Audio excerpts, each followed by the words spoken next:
Kalau misalkan ada laporan, katakanlah ada pejabat yang menerima suap, ada yang menerima gratifikasi dan itu ditemukan oleh masyarakat, gimana tuh Pak?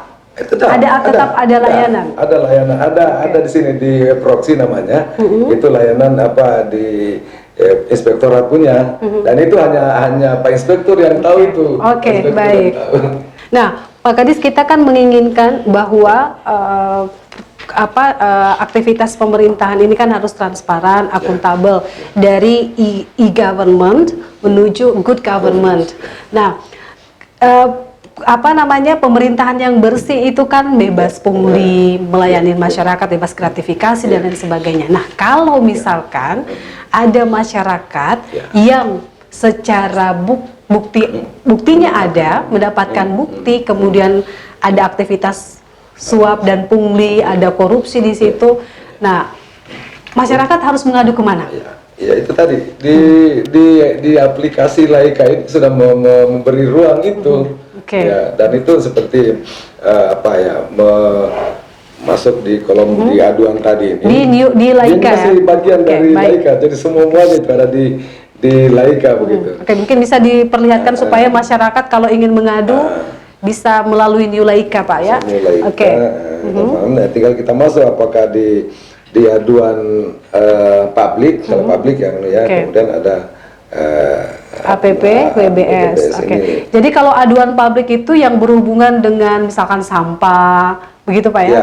Misalkan ya, umum ini ya. Ada drainase yang tersumbat, misalkan begitu. Oke. Itu biasa juga dari inspektorat yang masuk admin di sana, itu dia akan hubungi OPD terkait. Nah, kalau terkait dengan pungli, kalau itu langsung ditangani oleh tim saber pungli ini. Kami juga selalu dilibatkan ketika untuk turun sosialisasi itu tadi kalau tidak salah sudah turun sosialisasi intens ini dilakukan oleh inspektorat, sosialisasi tentang bagaimana kita untuk terhindar ataupun tidak melakukan upaya-upaya suap, pungli dan gratifikasi. Ya, bahkan terakhir kami mensupport inspektorat itu dengan menambahkan menu di dalam proxy dengan surat pernyataan tidak pernah menerima gratis untuk ASN ya, untuk ASN di pemerintah Kota Kendari. Dan ini nanti akan menjadi persyaratan untuk pencairan tunjangan kinerjanya. Jadi sekarang itu nanti tidak akan bisa diproses pencairan dana kinerjanya kalau belum melampirkan surat pernyataan tidak pernah menerima gratifikasi, atau kalau dia misalnya pernah dikasih tapi dia tolak, dia harus bikin pernyataan menolak, atau memang dia pernah terima gratifikasi, dia harus buat pernyataan bahwa dia pernah menerima, bentuknya apa, kalau dalam bentuk uang misalnya berapa, itu harus dia buat, dan itu semua masuk di inspektorat. Nanti inspektorat yang tidak lanjuti. Kalau yang memang misalnya dia tidak pernah menerima atau dia pernah menolak, kalau dia pernah menerima, itu nanti urusannya inspektorat bagaimana tahapannya untuk penyelesaian begitu ya. Nah, kalau misalkan tadi Pak yang terkait dengan terkait dengan pengaduan khusus untuk gratifikasi, korupsi, suap dan pungli, itu kan harus ada bukti Pak ya, harus ada bukti. Nah, bagaimana dengan apakah dalam aplikasi aduan itu si pelapor ini harus menampilkan identitasnya ataukah seperti apa Pak? Memang kalau yang pelapor di dalam melalui aplikasi ini sudah pasti dia harus, karena dia tidak bisa masuk kalau tidak memasukkan identitasnya.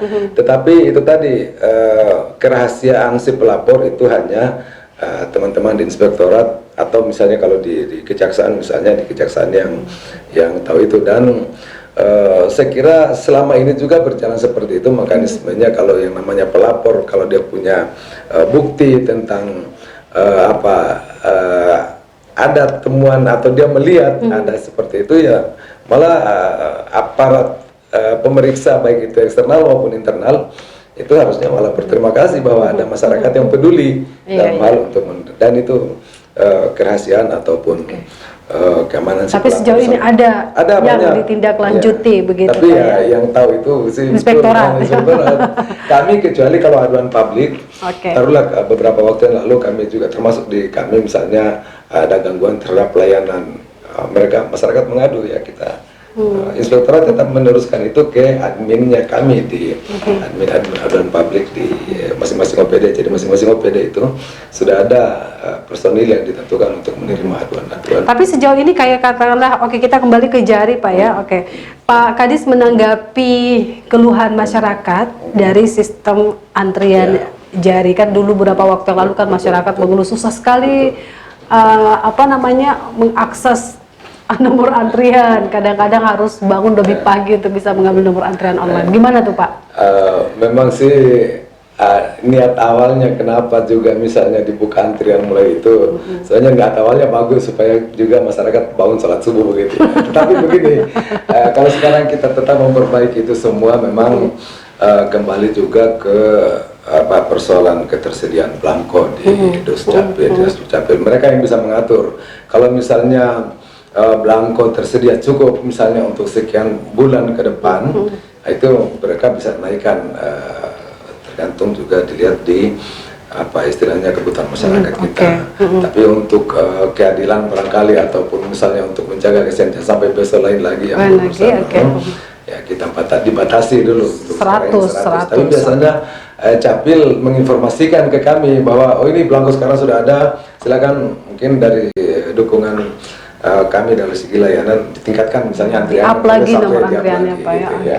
Tapi kan begini Pak, dalam sistem antrian online itu katakanlah masyarakat kan sudah bisa tahu nih, misalkan nomor antrian sekian.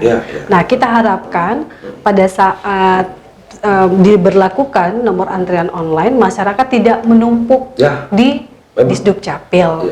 Nah itu ada informasi yang bisa diperoleh kepada untuk masyarakat, misalkan nomor antrian sekian, maka ibu bisa datang pada pukul sekian atau gimana Pak? Jadi di sistem antrian yang sekarang kami berlakukan di melalui pelayanan publik, memang ini kan setiap jenis layanan itu ada prosedurnya, bahwa misalnya layanan A waktunya misalnya 10 menit, sehingga ketika misalnya masyarakat mengambil nomor antrian, taruhlah misalnya saya jam 8 saya ambil nomor antrian saya misalnya 10, itu tinggal sistem bisa menghitung itu, berarti tinggal dikali misalnya 10 menit, berarti dia 100 menit kemudian.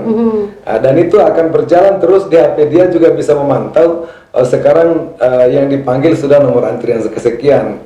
Jadi kalau misalnya rumahnya dia di mana di Tononggeu sana, ya jangan juga nanti sudah tinggal 2 nomor lagi baru dia jalan. Nah, ini kan maksudnya memudahkan.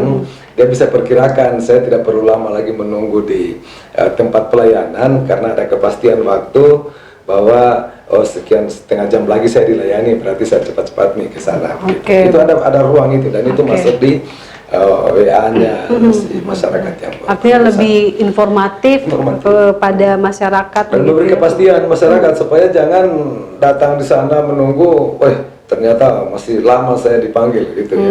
Tapi kalau dari sistem ini, dia bisa lihat, sekarang nomor antrian 3, saya misalnya nomor antrian 6, misalnya 10 menit, dan itu akan diberitahukan 10 menit kemudian Bapak misalnya.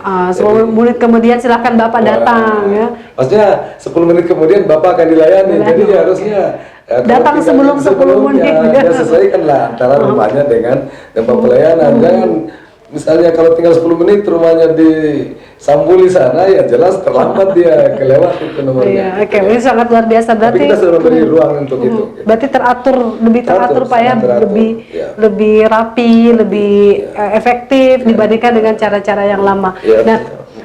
Dengan melihat perkembangan sekarang, jumlah penduduk yang semakin banyak, tuntutan masyarakat juga yang semakin banyak, kira-kira tantangan ke depan yang harus dipersiapkan oleh Disdukcapil Kominfo apa Pak? Sesuai dengan tugas kami memang untuk memastikan layanan ini bisa berjalan normal, berjalan lancar. Memang ini jadi tantangan tersendiri juga, karena seperti yang Bu Rina sampaikan, memang itu sudah pasti ketika misalnya jumlah penduduk makin bertambah, kebutuhannya makin bertambah, sudah pasti juga akan berdampak kepada dukungan layanan yang harus disiapkan oleh pemerintah. Ya, kita sih tetap memaksimalkan upaya-upaya walaupun mungkin anggaran terbatas. Kemudian dari sisi kemampuan teknologi juga sebenarnya kalau anggarannya ada banyak kan itu tenaga-tenaga ahli di luar tinggal kita pakai, tapi ini kan persoalannya juga kembali ke anggaran.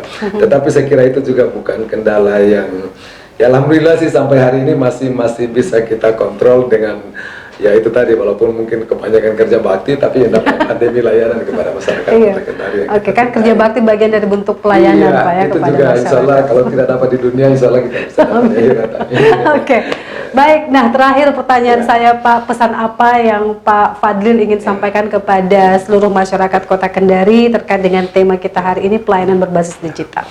Jadi layanan berbasis digital ini mau tidak mau, suka tidak suka, ini akan menjadi kebutuhan dan memang kewajiban bagi pemerintah. Terkait dengan itu masyarakat kami harapkan dan ya mungkin pelan-pelan juga sudah harus menyesuaikan, belajar untuk bisa ketinggalan zaman kita kalau masih saja mau pakai sistem cara lama yang ini, karena yang pasti juga kalau masih pakai pola lama, cara-cara lama, yang rugi juga masyarakat itu sendiri. Kalau si pelayan sih barangkali enjoy-enjoy saja gitu. Jadi kami mengimbau masyarakat yang kira-kira untuk mendapatkan layanan di instansi pemerintah yang menyediakan layanan publik, sedapat mungkin untuk bisa menggunakan aplikasi New Laika ini semata-mata untuk transparansi, kemudian kepastian pelayanan, insya Allah semua untuk memudahkan masyarakat Kota Kendari. Gitu. Oke, baik, terima kasih Pak Fadlil Suparman, Kadiskominfo Kota Kendari yang sudah memberikan informasi, memberikan edukasi kepada masyarakat terkait pelayanan digital. Yang kita garis bawahi adalah tidak ada pilihan Pak ya, mau tidak mau, suka tidak suka, masyarakat harus berubah, meninggalkan pola-pola lama, kemudian beradaptasi dengan pelayanan berbasis digital. Akhirnya saya Nisrina Hamid dan seluruh kru yang bertugas, baik itu kru dari inilah Kendari Podcast maupun juga Sutra TV, mengucapkan terima kasih banyak atas partisipasi Anda. Assalamualaikum warahmatullahi wabarakatuh dan sampai jumpa untuk podcast selanjutnya.